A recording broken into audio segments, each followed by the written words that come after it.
Um, Back to Charles. Charles, Yes. thanks so much for joining us. Well, thank you for having me. You know I'm your biggest fan in the world. I'm so excited that you're joining the Milwaukee Jazz Institute. Oh, look at that. Your puppy. This is what I got to deal with. This I with all know, I these know, animals right here. Yeah. I know. Okay. And we all know we're 2 days before Charlie Parker's the anniversary of Charlie Parker's 100th birthday, which I think for someone like you who has dedicated his life to this music, and Charlie Parker has certainly played a huge role in that, this is a big deal. And it's also, I think, with all the terrible stuff that's going on in the world right now, it's nice to have something to celebrate. And so we've been celebrating Charlie Parker's centennial all month. We've had different activities and workshops and whatnot going on with the Milwaukee Jazz Institute. So you are sort of the finale, our big event here, and we're really happy to have you. So Well, good to be here. I thought maybe I want to talk about you. I want to talk about your amazing career, which is extraordinary. And I thought maybe we could start kind of a little bit from the beginning. I'm curious because I've had wonderful conversations with you, which have always been fascinating and informative, and you've helped shape me greatly. Oh, well, thank you. But I'm curious, there's so many things I don't know, and I'm curious. I know you were born in Joplin, Missouri, Hmm. and you spent your younger years there, and then eventually moved to Detroit, which we'll talk about. But I'm curious, did you grow up in a musical household? Were your parents No, people that no? not really. I mean, we did have a few jazz records, and everybody in those days had, a couple of jazz records, but they weren't really jazz fans. I mean, where they had a bunch of records and anything like that. So it was just kind of, the regular, household. Did, That would have been nice. I might have started earlier, or been, the flame might have been ignited earlier, but that didn't happen. And I moved to Detroit when I was about 9 years old from Joplin. So I was exposed to some of the territorial bands that would come through Joplin in the summertime. And I would imagine, I didn't know it then, but if when you read about these territorial bands in the South Central United States, they would be people like Jay McShann, Andy Kurt, people like that. So I'm sure I saw some of those bands because in the summertime they would be playing in the park every year. And I was very enamored of the music then and the shiny instruments. But I didn't start playing until I moved to Detroit. I started out on trumpet first and flugelhorn. And then when I was 13, I started playing alto. was it through school that you got interested in playing music? Yes. Yes. Yeah. Yeah. I'm now, believe it or not, back in the 50s, all schools had instruments. And we had a music department, what we call a choral, department, and an orchestra, strings. All schools had that with instruments. So if you didn't own an instrument, the school had them. However, they didn't have a saxophone because everybody wanted to play saxophone and trumpet. So drums were available, drumsticks, and the drums are there. And flugelhorn, because sax was first for me, and then trumpet, but neither were available. Yeah. So the guy says, well, flugelhorn, I didn't know what a flugelhorn was. He said, well, it's like a big trumpet. I said, okay, I'll take that. So I played Right. that for almost a year, and then I switched to alto when I bought one, when I was able to buy one. I imagine in school you were playing like typical band type music, Yeah, yeah. not jazz. No jazz. No, there was no such thing as a jazz curriculum, In even schools. in colleges, really, and definitely not in high school or junior high school. And this was junior high school at this point for me. But so we played the traditional stuff, Philip Sousa marches, for football games, auditorium events, in the mornings, That's what we did. We played, the music that was available. Um, I remember playing some things that were a little different. We had an arrangement by Rimsky-Korsakov. I think it was called The Song of India. Oh yeah. Okay, so this is a junior high school band, and we could play that. And I remember liking that because it was a little bit different than the marches and things like that. Right. But that was, just. When did you first become aware of jazz as a style of music? Well, I had heard, as I said, my parents did have they would have maybe a Count Basie record. Yeah. Everybody had that in those Yeah. days. Right, Without right. being, real jazz, dyed-in-the-wool jazz fans, everybody had a couple jazz records. Right. So I'd heard that. I'd heard things, on the radio, but and the things I heard were like on saxophone. I can remember hearing Johnny Hodges, with Duke Ellington and things like that. So I'd heard some of the swing players. I didn't know anything about bebop. Yeah. Or they called it modern jazz in those days. Bebop, progressive jazz, modern jazz. Those are the different terms for bebop. That's what it was. So I had not heard any of that.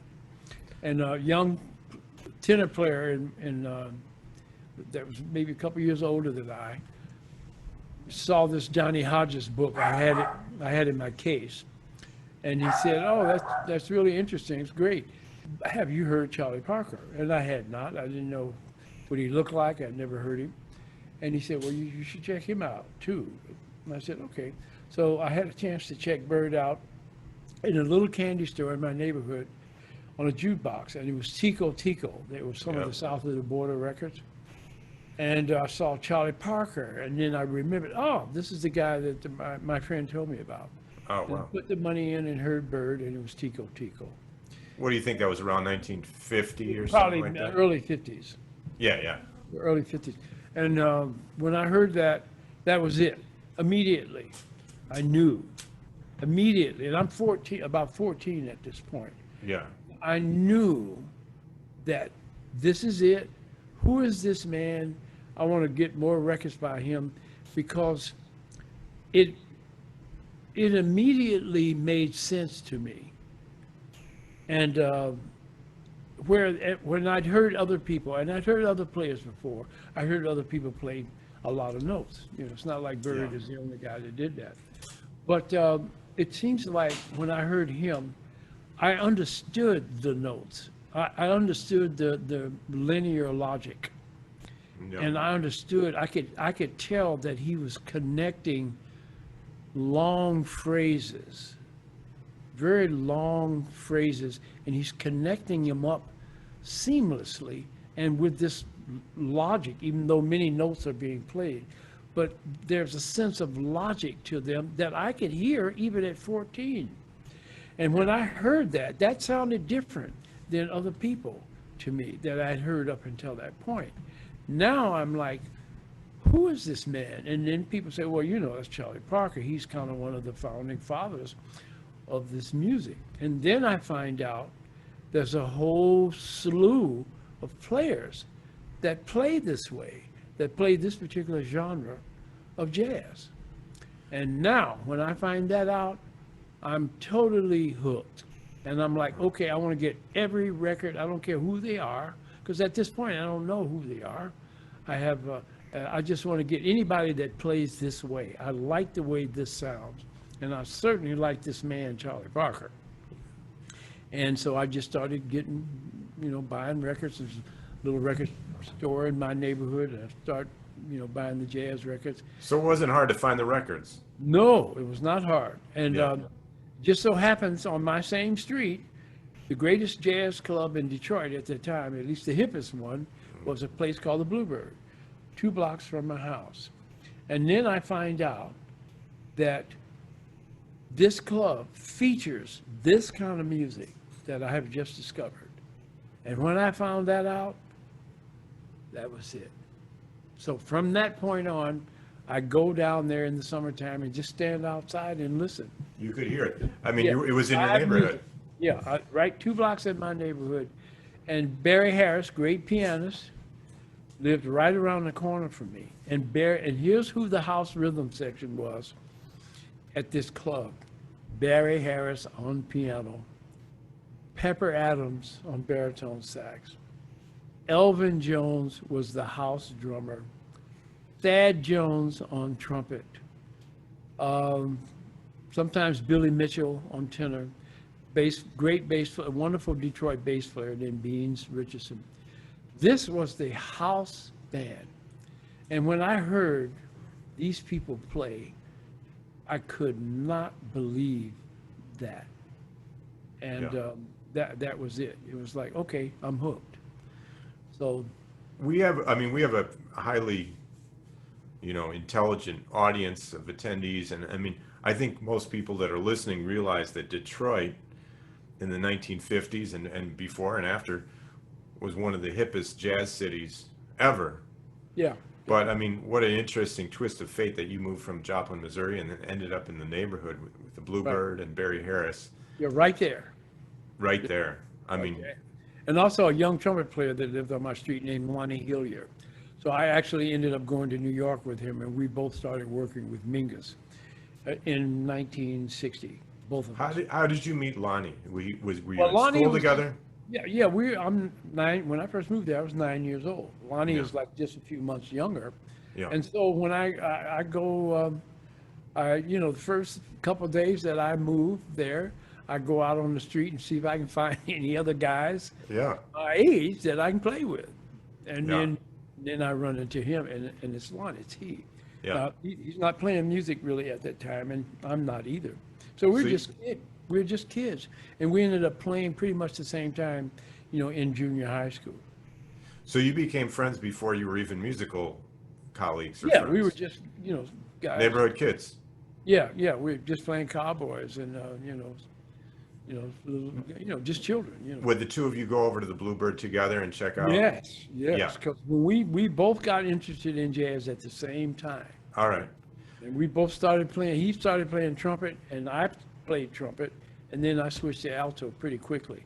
And we both knew about this, and he got all the trumpet records, I got all the saxophone records and everything else, and we all listened to everybody. We Did you listened- use? I'm sorry. Oh, Go I'm ahead. sorry. No, go ahead. I mean, we listened to everybody that played this music. So it was a lot to choose from. It was Miles and Dizzy and Charlie Parker, of course. Yeah. But it was Sonny Rollins, and it was Stan Getz, and it was Stan Kenton, and it was, Chet Baker. It was Sonny Stitt. It was just all great people. And so we listened to those records. And then when we found out that Bluebird played this kind of music, then Lonnie was one of the young players who would go and stand out in front of this club and just listen. Yeah. Especially in the summertime, the door would be open. Uh-huh. And these guys would be playing, and they were, come on, man. Thad Jones, Yeah. Pepper Adams, and Sonny Stitt. Sonny Stitt would be working there all the time.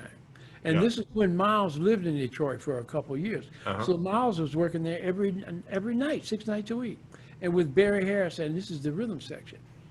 Are you kidding me? I mean, for a kid discovering that kind of music that early and right in the neighborhood, this is what's going on. So I'm in heaven.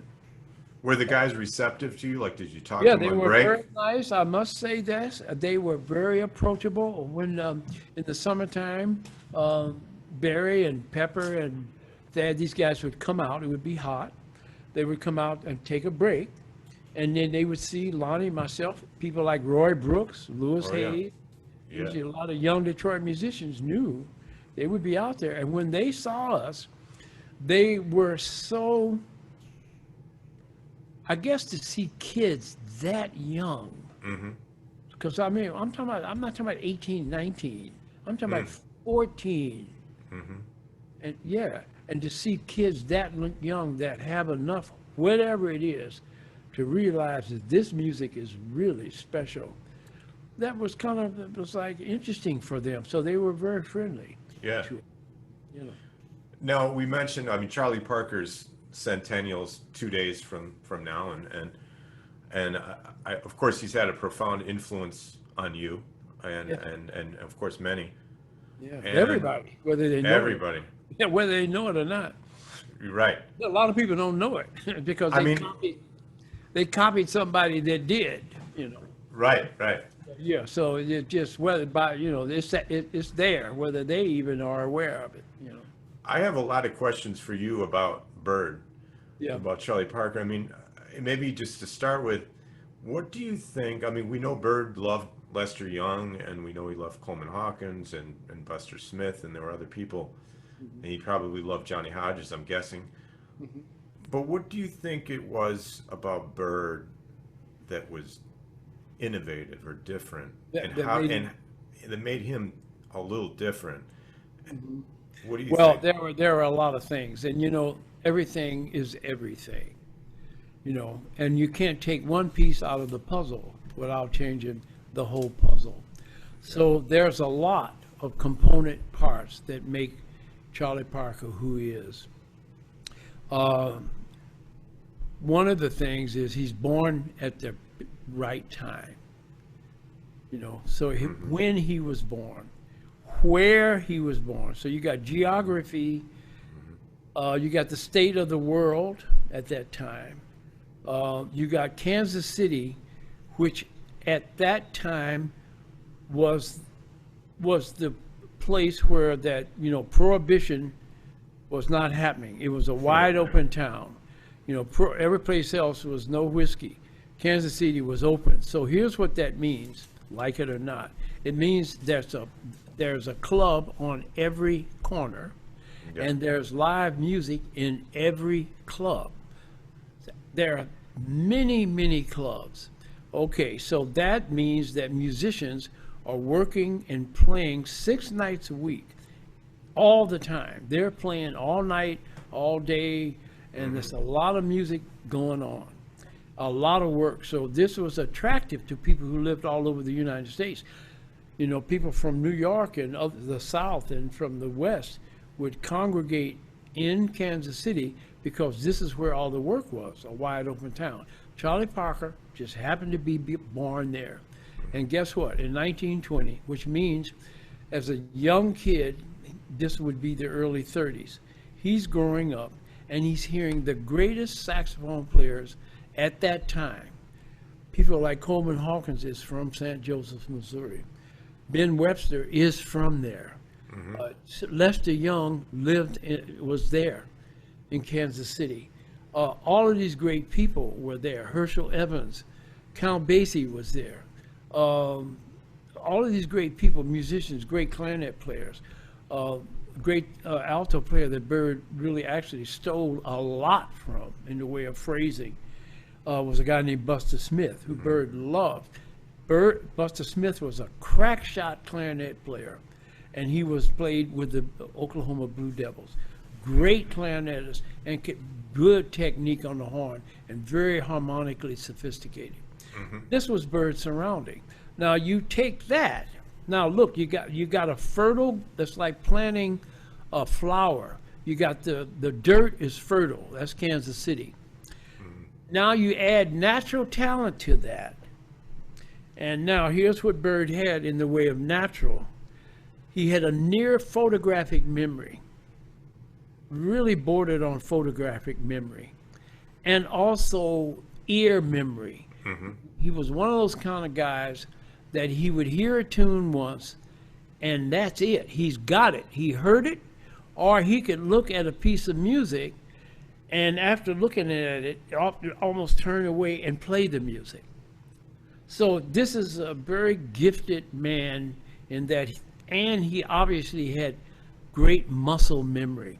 So Bird's memory was prestigious, whatever the word is. His memory was wonderful. Visual, audio, and muscle memory. He had that. And he was highly intelligent. Yeah. Okay, so, and he had near perfect pitch. Okay, so when you mix where you guys born, the time he was born, make him have this kind of natural talent, make him be very smart, then you're starting to get the ingredients for a Charlie Parker to actually emerge. So it's no mystery why a guy like that would come would emerge from from that area. And he had the greatest swing musicians in the world. This is who he learned from. He didn't learn from bebop guys. Mm-hmm. He learned from swing cats. Mm-hmm. So, and some of those, as you well know, that some of those swing, the best of them were some great musicians, man. You know, they might not be the style that you might want to play, but the best of them were harmonically sophisticated. The best of them were they were virtuosos. Mm-hmm. The best of them could really, they were great. And Bird so he just took what was there, imitating those guys who are a little older than him, and he just, all he did was just take a small step to the side, because he's just trying to play like them. It's not like he's trying to deliberately create something new, and Dizzy the same way. These are just young guys who are enamored of the swing players and trying to imitate them. Dizzy's trying to imitate Roy Eldridge. Bird is trying to imitate Prez. He's he's the most talented Prez imitator. Right. It's Charlie Parker. Right. Tell you the truth. What's the main thing you think that Bird got from Lester Young? Here's what he got. Something about the rhythm and something about the way Prez played eighth notes. Mm-hmm. Prez played eighth notes differently than, say, Coleman Hawkins. Mm-hmm. Prez's eighth notes were more like what Bird played like, a little bit different, and also triplets. Prez played rhythmically. Charlie Parker is very similar to Prez, except he plays longer lines and a little bit more notes. But the triplets being a part of the phrasing is very much a Prez thing. If you listen to other players, they might not play triplets as much, and they don't alter the way Prez altered accents rhythmically.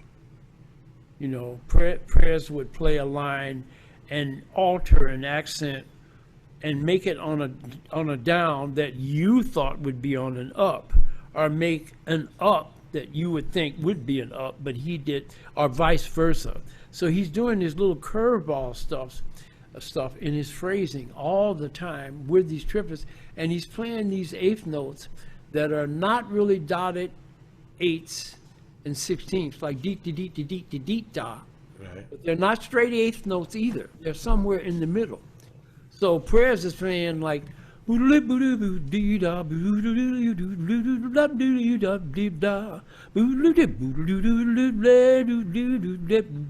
that's more like Bird is just an extension of Lester Young. Yeah. Right. On alto, and he just changed harmonically. He's using a little bit more harmonic nuances and stuff, longer line, but it's very similar to Lester Young. Do you think Bird's innovation was primarily rhythmic, melodic, harmonic, or all of the above? All of it. Yeah, he had the whole package. He had the whole And the package. technique. And the technique. Yeah.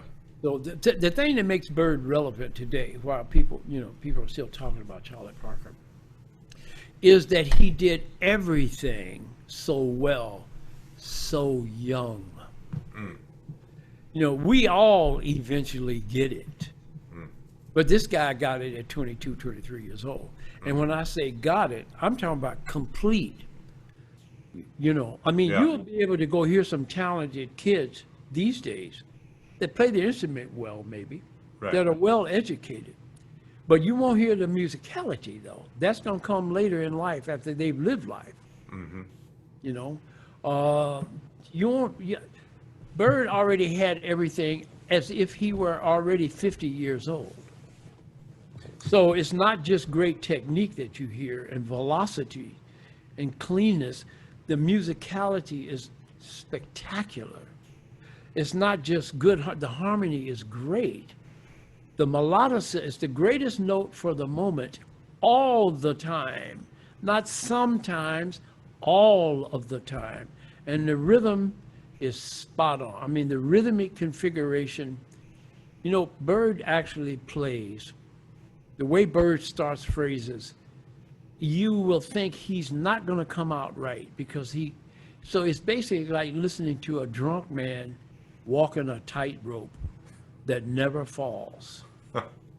That's the way Bird's rhythmic configuration sounds like, Yeah. because he'll start a phrase anywhere.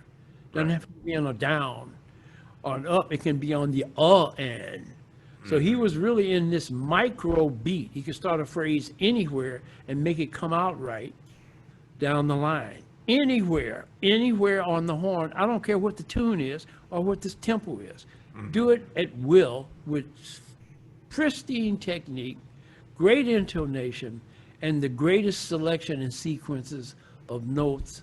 I mean, in terms of nailing a melodic, strong statement within the phrase, he's like Bach. You just can't beat it. You can find some new notes or something, but boy, the phrasing and it's just spot on. And the musicality, so he could play. He was one of the greatest ballad players ever. All you have to do is listen to "Don't Blame Me," Yeah. or something like that, and it's some of the greatest ballad playing ever. So now he went from playing 1,000,000 notes a second to not many notes, and he can really do it. Faster than greased lightning, he invented playing fast, clean as a whistle, so he can do that. Comfortable in every musical setting. It could be a classical, orchestral setting with strings and oboes. He's right there with those strings playing those American songbook. Just gorgeous. Put him in an Afro-Cuban, Afro-Latin context with Machito. The rhythm and the way he's playing with Machito, he didn't have to change a thing about himself. It's perfect. It doesn't make any difference. Right. This is what I mean. Comfortable anywhere and spot on. Now, in Detroit, you got to hear Bird, correct? I heard Bird once live in person. Okay. Yeah. And tell us a little bit about that. I mean, what was it at a was a ball- club? So was it a dance? It was a dance. And in those days, quite often, when you hear people like Bird, he would be at a ballroom and not a club. And were people dancing? I mean, to me, that's hard to imagine. If Bird was Yeah, playing no, somewhere, people- I'd be listening. Yeah, no, well, first of all, he adjusted his menu. Okay. Yeah, so he definitely knew this is a dance and I can't be playing Coco on this. Right. So he knew that. So he just played tunes that were medium, Yeah. maybe a little medium up just a bit, or either ballads and things. And Yeah. stuff that sit right down in the middle of the groove, So he knew that. He did that. And I must say, I've got to brag on Detroit. Detroit, in those days, had the greatest dancers in the world. Those young people in Detroit, and Curtis Fuller told me this, and Curtis Fuller's from Detroit, and he's a Right. little older than I. He Right. knows probably more about Bird, seen Bird more than I. But he said that Detroit was the only city he knew that could dance to Charlie Parker. Really?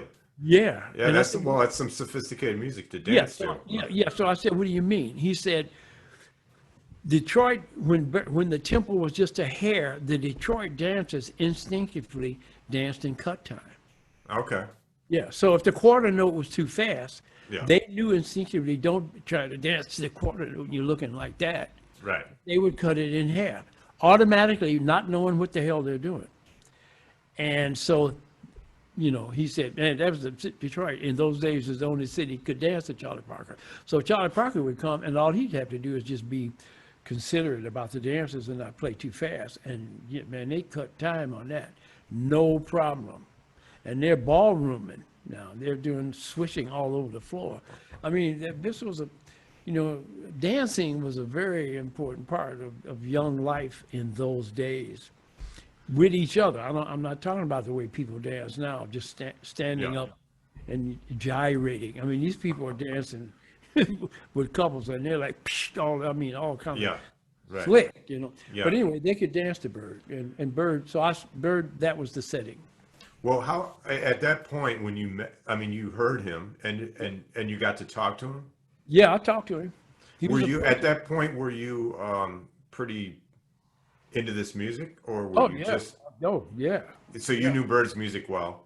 I knew it. I mean, not as well as I would get to know it, but I knew it Yeah. pretty damn good. I'd heard all them records. What kind of stuff did you talk to him about, and what did he? Well, I How mean, did he sing? I asked him, like really like a lot of dumb questions, because I'm 14 when I saw, no, I was 15 actually. So I asked him, how long you been playing, and, what kind of reed do you have, and what's the mouthpiece, and do you have Sure. any kids, and blah, blah, blah. But I Yeah. remember him saying, I'll never forget this. I asked him, how long has he been playing? And at that time, he said, 15 years. And for, 15 years. Okay. Well, yeah. So at that time, when I'm like 15, and he's talking about, I've been playing, that sounded like a long time. It's like, wow, you've been playing a long time. Now, 15 years is absolutely nothing. sounds like somebody's And getting this man, started. yeah, and this Yeah. man is playing like that, and he's been playing 15 years. Really? And this would have been later in Bird's life. I mean, because of Yeah, course this bird was Bird probably got 33, yeah, yeah, 4, yeah. But I remember the look that he had. I'll never forget the look he had in his eyes when I saw Bird. He had a look that I have not seen often. And here's what it is. Now I know I didn't know what he was so much then because I'm a kid. It's incredible intelligence Yeah. and focus. Yeah, that was coming out of his eyes. All of this smartness and also an extreme level of awareness. You could see that this guy is aware of everything and it's like a laser, his focus. I could see that. That was unusual. Yeah. And also, his manner was different than other people. He was totally at ease. And I'll say this. This is how Bird looked. Bird looked like, even though people are staring at him, because the whole room is looking at him, but he's acting and looking as if he's in a room by himself. That's the way he looks. Like he's unaware that people are looking, and like he really doesn't care, actually, and that he's not changing anything about his behavior because he's in the outside world. He looks like he wouldn't be acting or looking any differently than he would look if he were in his living room. And that was very interesting to see a person with that kind of, whatever you want to call that, where that he's totally not doing anything to impress. He cares nothing about what you think or don't think. It's like you're not even there, but you are there because he's talking to people. But you can tell he's not changing anything. So that feeling, that to look, I'd never seen that in people right there, and also the regality and the aristocratic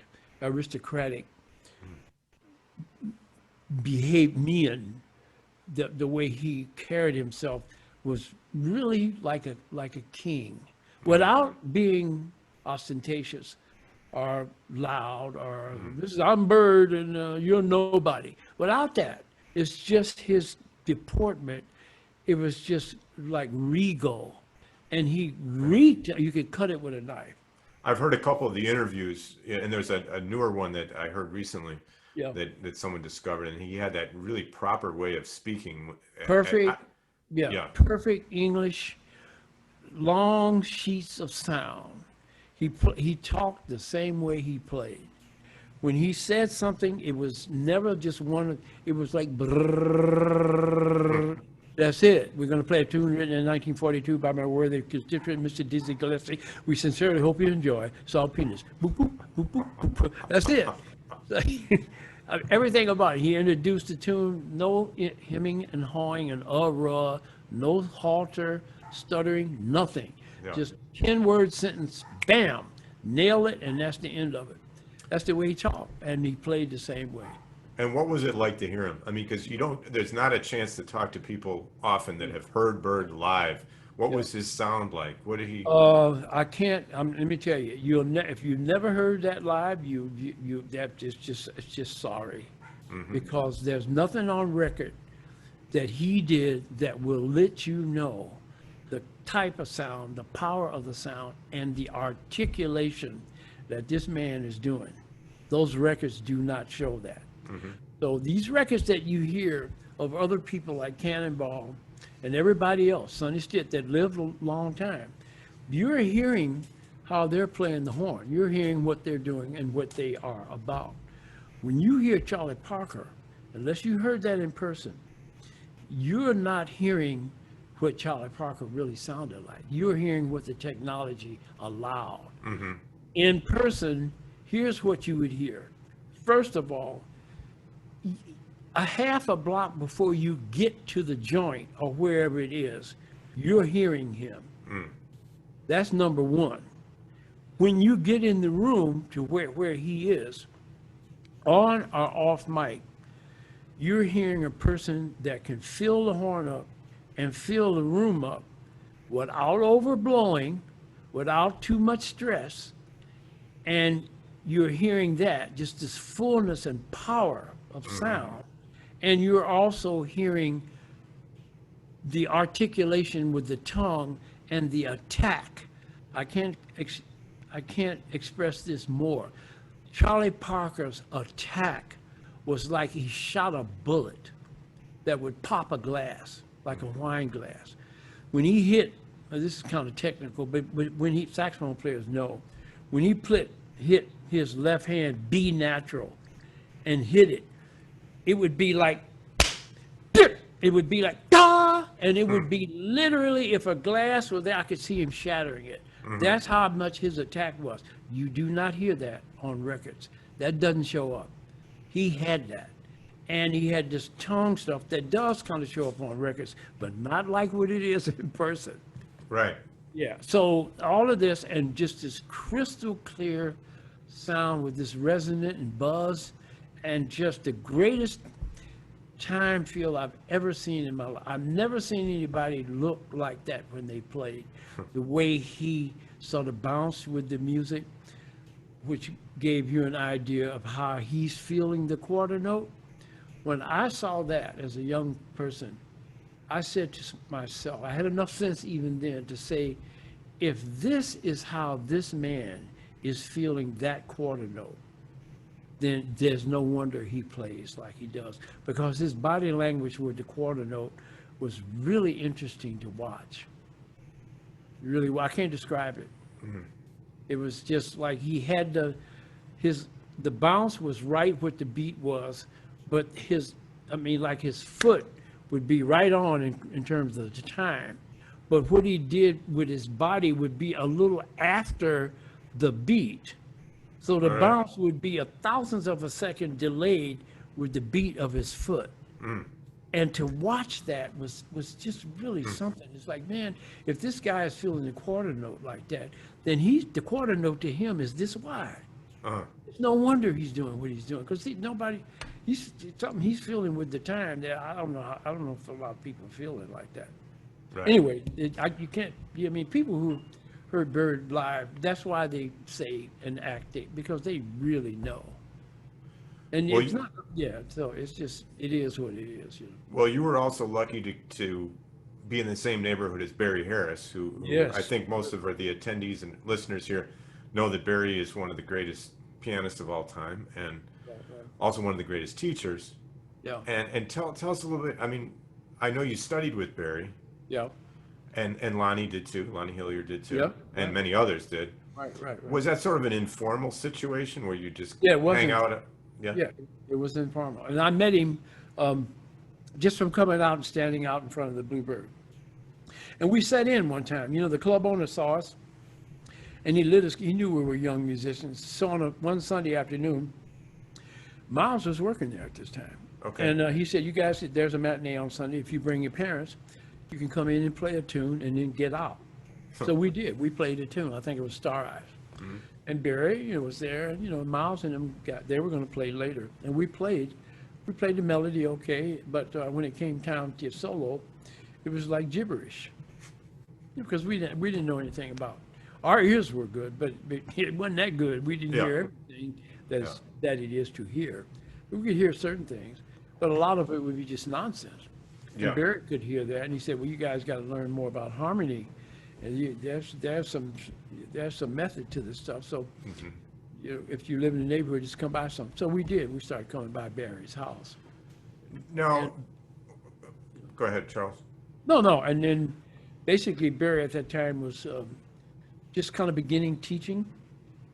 And he was working on certain concepts about the dominant seventh chord. And really what he was, I don't want to be too technical, but here's what he was doing. Musicians will understand this.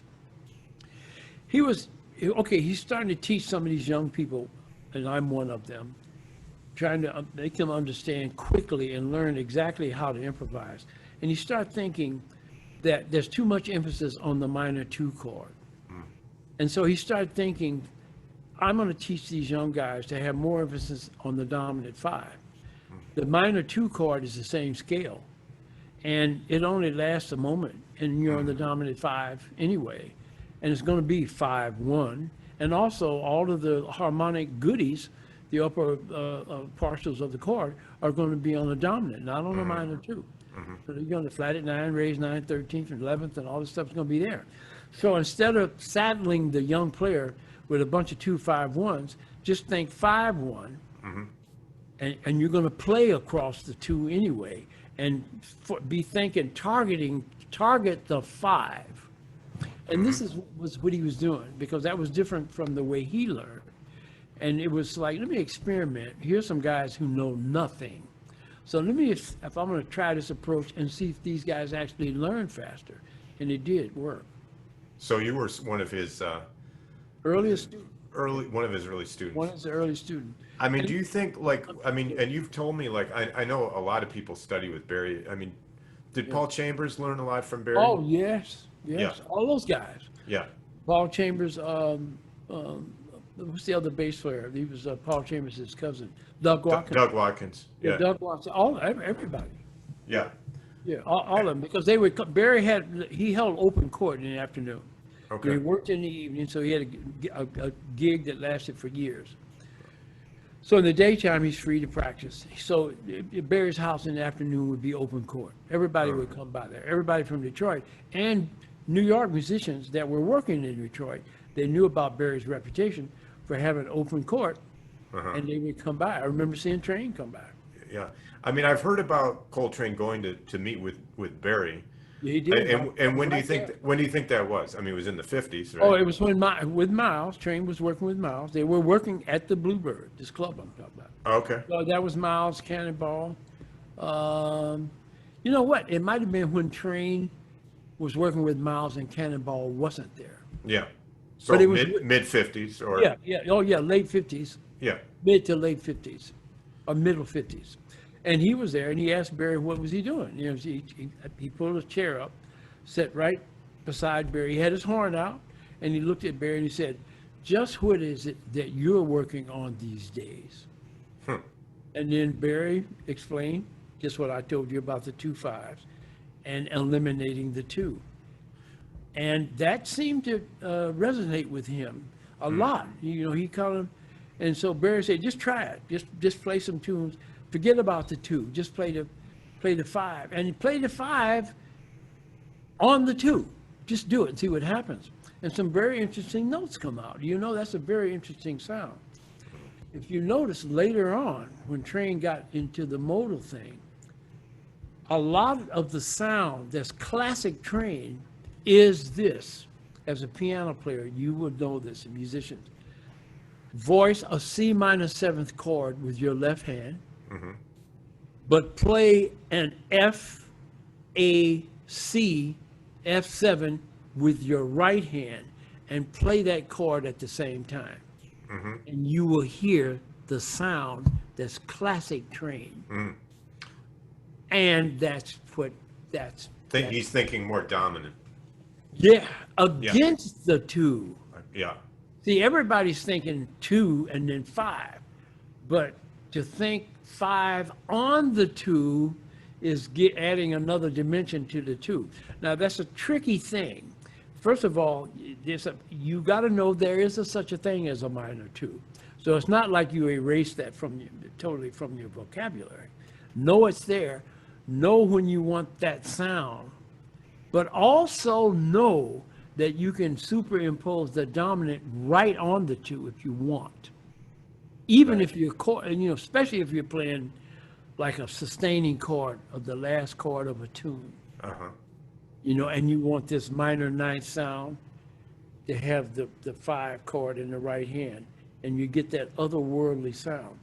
And especially when you run, as a horn player, I'm running, I'm not sustaining. So if I'm thinking the scale of a 5 on a 2, so what? Because I'm going to be playing the notes in the 2 because it's the same scale, Right. starting in a different spot. So it frees the improviser up. So if I'm playing a tune like Lover, for instance, the average young player will play Lover, and if it's like, well, we're going to play it like 2-5-1s, then they're like trying to play 2-5 boom, and it's like it's a nightmare. But if you know how to play that dominant on that and don't worry about the 2, you'll end up doing it, and you'll be playing the 2 anyway. That's Right. and that's something a lot of young players, I mean, unless some old man tells you stuff like that, man, a lot of times, yes, that little stuff like that might be some stuff that might not get taught, maybe. It's some, yeah, I mean, I'm sure some people will know about it, but yeah, you can see how it would be escaped. You're not, it's like, oh, no, you can do this, because, anyway. Now, did you go to New York around the same time that Barry did and Lonnie? Yeah, about the same time, yeah. All of you. I mean, was that what prompted Probably you to go? because Detroit, in those days you stayed and learned how to play in your hometown Yeah. as much as and then you go to New York. That's the Yeah. way it was done. You just Yeah. go. That's the place you're going to end up. I don't care where you're from, but you have to learn how to play in your hometown. Right. You don't learn how to play in New York. You got to know how to Right. play before you get to New York. So You was know- that 59 when you left? Yeah, 59. So we could, I mean, at this point, I'm like 19 or 20. I'd learn, I could play changes and play right notes. Yeah. I could do that, and then New York will teach you everything else, How did you connect with Charles Mingus? Had you known him at all in Detroit? No, well, he did come to Detroit a couple of times and worked at that very club that we know. Okay. We know who Mingus were. We knew who he Yeah. was. We knew about his reputation for being a tough guy. Yeah. So we knew that. So the way we got hooked up with Mingus was Lonnie and myself went to New York. We had saved up a certain amount of money, enough money to be in the mix for maybe a month or 2. And then after the money's gone, we're going to have to go back to Detroit. But we were hoping we'd get with a name band. Yeah. And so the money was just about ready to run out, And turns out that Mingus needed an alto player and a trumpet player because Eric Dolphy and a guy named Ted Curson were quitting Mingus. And Mingus was livid. He was angry. He was very angry, especially at Eric. But anyway, Yusuf Lateef, who would work with Mingus sometimes, great tenor player for Detroit, said, well, I know 2 young players from Detroit that might be able to play your music. And they always play at this jam session, coffee house, in the afternoon. They'll be there every day. Go there and check them out. Lonnie, Charles, that's who they are. So Mingus came back, and we were there. And he said, Charles, Lonnie, yeah, okay, well, come on, let's play. So he went on the bandstand, and we played with Mingus at the jam session. And then Mingus said, okay, you guys are hired tonight. Come and work at this club in New York. And that was it. Nice. Yeah, very nice. That worked out perfectly. And you That's were with right. him about 13 years, right? Yeah, 12 years, yeah. 12 years. And the first night on the gig, the very first night, this is what happened. Mingus was mad at the club owner because he didn't have all of the money. So here's what Mingus did at the end of the gig. He tore the piano up with his bare hands, went inside the piano and started plucking the piano strings. Mingus at this time was about 41, 5'11", and weighed 300 pounds. Uh-huh. So he was like a bull. He tore the strings out, and he did about $2,000 worth of damage. Enough that, this is enough. You owe me 2, I'm going to do $2,000 worth of damage. He Yeah. did. I thought they were going to kill him because these guys were gangsters. Uh-huh. They were packing. They really were. And it was like, I looked at Lonnie and I said, this is the first gig we got with this man, and this is going to be the last gig. Because these people are not going to have that. They're going to kill him. And probably us, too. We're through. You know? And it turned out nothing really happened. And that same evening, Mingus wanted to kill Eric Dolphy. Was Eric on the gig that night? Yeah, Eric was on the gig, because in those days you give 2 weeks notice. So both the trumpet player and Eric showed us. And just to clarify, we're talking Eric Dolphy. Yeah, Eric Dolphy. To show the new guys the music, and then for 2 weeks, and then you leave. But Mingus did not want Eric to leave, and rightly so, because Eric was great, and he was wonderful at playing Mingus's music. Really good. He really did. Yeah.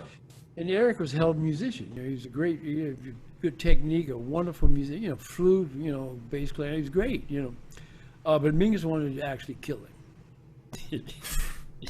I mean, literally. Yeah. But nothing happened. But this was the first night of the gig.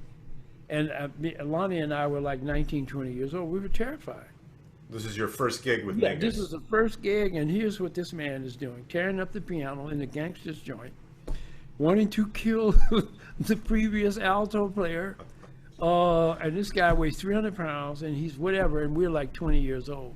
And there he is, and here we are. And I'm thinking, man, I got 2 kids. I need the money.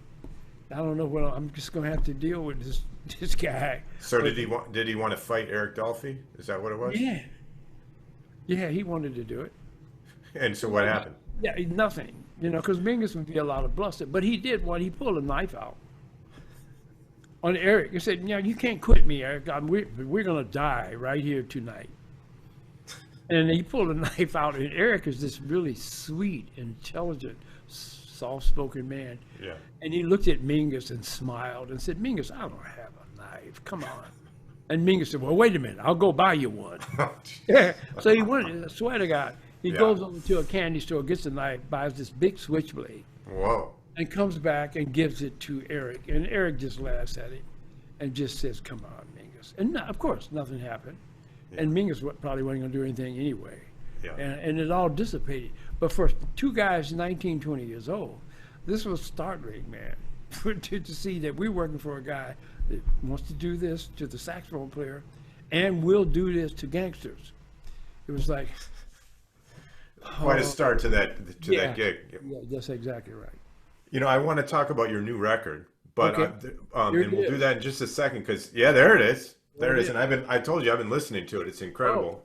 And we'll talk about. There's a quick question. I mean, I don't know if it's a quick question, but you remember Leonard Simpson from Milwaukee, a great alto player who. Yes. And Leonard is wondering. He said, "You said you learned everything else in New York. What were some of those things?" Well, I mean, just I learned how to get a sound, actually. Yeah. I mean, with Mingus, and he was hard to work for. He was a hard man to work for, and he was hard to please. So I had to learn how to project. So one thing is I learned how to play from the bottom of my gut and fill that horn up. I couldn't do that. I didn't learn. I didn't know. This is something you do learn when you start working professionally with people, and especially people like Mingus. And I had to learn, because if you were too puny, he would, he'd say something, and he's already heard Bird. Mingus is like Birds. Mingus has played with some of the greatest musicians in the world. So you being cute and young is not going to cut it. Right.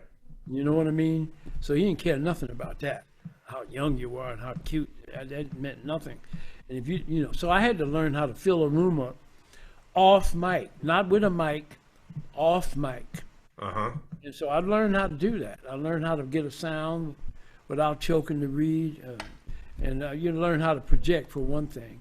And then the level of you trying to play was, he pushed you to the limit. You could not be half-stepping with him. I mean, you'd have to be playing your heart out, whatever your heart is. Because he was tough. Yeah. So I just learned all that stuff, and then playing and listening to everybody. You do learn something when you're in an environment where there are people that play better than you. Mm-hmm. You don't learn if you're the best guy Right. in town, because who are you going to learn from?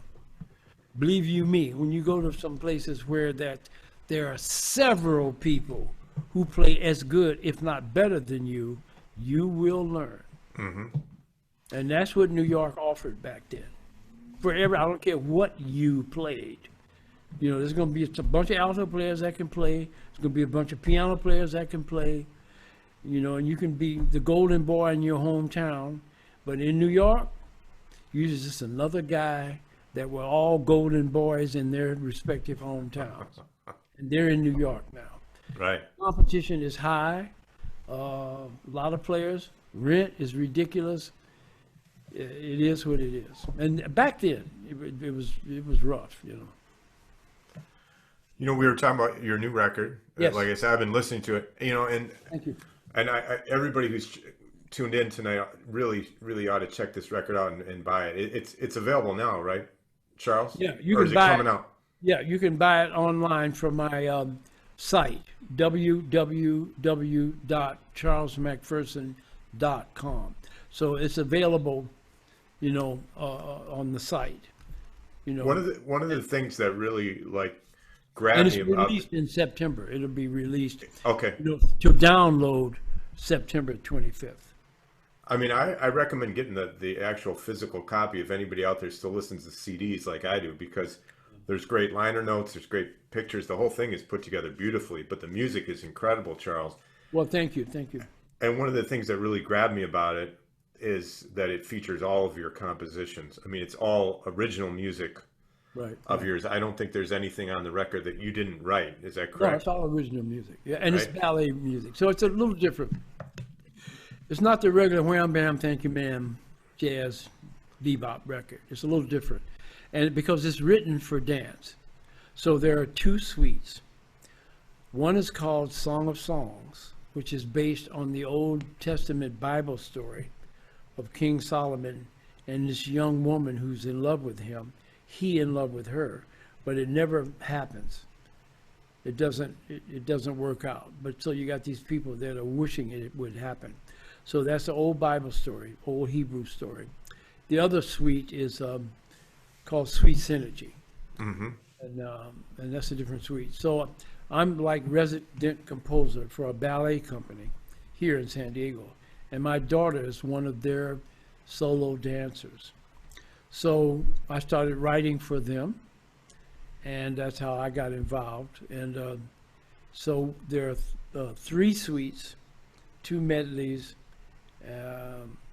So that's, and I've been with this company for about 5 years.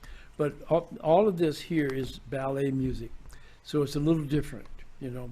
And I had to learn how. I mean, in doing this, I actually learned some things, you know, because I'm usually, you know, like we are used to writing for musicians, but when you're writing for dance, that's different, and you become aware of certain things, and you know, you're dancing for movement, and then some things are episodic, you know, it's a storyline. You're dealing with emotions about regarding the story. So now you're not just writing a bunch of tunes. If you're writing a tune about unrequited love, this tune has to be about unrequited love. The melody has to be that way. The chords have to reflect that color. And something else is something else. Something else is something else, maybe more gay or more joyful. It just kind of forces you not to ramble and just play a bunch of things. You know, let me find Miranda on the piano. Let me write this down. You actually have to think about this. Yeah. And that process will open a door, and you will choose notes and chords that you wouldn't normally do. And so that's what's kind of interesting. I mean, this is something that somebody like me will learn from doing this. Well, it's a beautiful record, Charles. I mean, and in listening to it, and I told you I had a chance to listen to it very intently straight through a couple of times, and it's music that, you know, if I was unaware that it was written for ballet or for dance, you know, it would be a very you know, gripping record. But that added dimension is amazing, and I'd love to have a chance to to hear this music, you know, accompanied by dance. Yeah, well, you can see it. I mean, at some point, I think you can see it online. There are certain things online you can see some of this, and then that's why it's good to read the liner notes, because the liner notes give you the history of the music and of the why the suites and what the suites are about. So it's just like visual, you know, it's information that's helping the sonic information, you know. Well, it's gorgeous music. I mean, it's Thank you. and you've got an outstanding lineup of musicians: Jed Patton and Terrell Stafford and Billy Drummond, I think, is on it, and David Wong and others. It's an incredible Yeah, record. So I really recommend everybody pick this up. Yeah. You know, Charles, I know we're probably a little over Okay. our time here, and I think what this tells me is we got to have you come back to the Milwaukee Jazz Institute and do another chat, or I hope that we're at a point soon where we can get you back to Milwaukee to do some playing. Okay. And, I'd love to do it. Yeah. Yeah, we hope that's soon. Yeah, I hope so too, as well. Sarah Williams, hey, Sarah. She's saying, would you say the name of the record, please? Yeah, absolutely. This is Okay. Charles McPherson's Jazz Dance Suites, Yeah. Song of Songs, Sweet Synergy Suite. Yeah. Two Did I, suites. did I get that correct? Yes. Song of Songs. That's one suite. Sweet Synergy Suite. That's another suite. The young lady there is my daughter. That's Camille, my daughter, the dancer. Amazing. Yeah. So, yeah. Anyway. Charles, thank you so much for your time. I mean, we are big fans of you, Thank you. and we, like I say, we hope to see you soon. I'm glad you're doing well. You are an inspiration that you continue to make great music and write music, and despite everything that's going on, Yeah. you continue to be passionate and inspired, and that inspires all of us. Well, thank you so much. God bless. All right, Charles. Stay well, everybody. We'll talk soon. Thank you, everybody, for tuning in, and we'll be in touch. Visit the MilwaukeeJazzInstitute.org, and we've got other exciting things coming up soon. So, All right. Charles, take care. Take care. Bye-bye. My best to Lynn. Take care.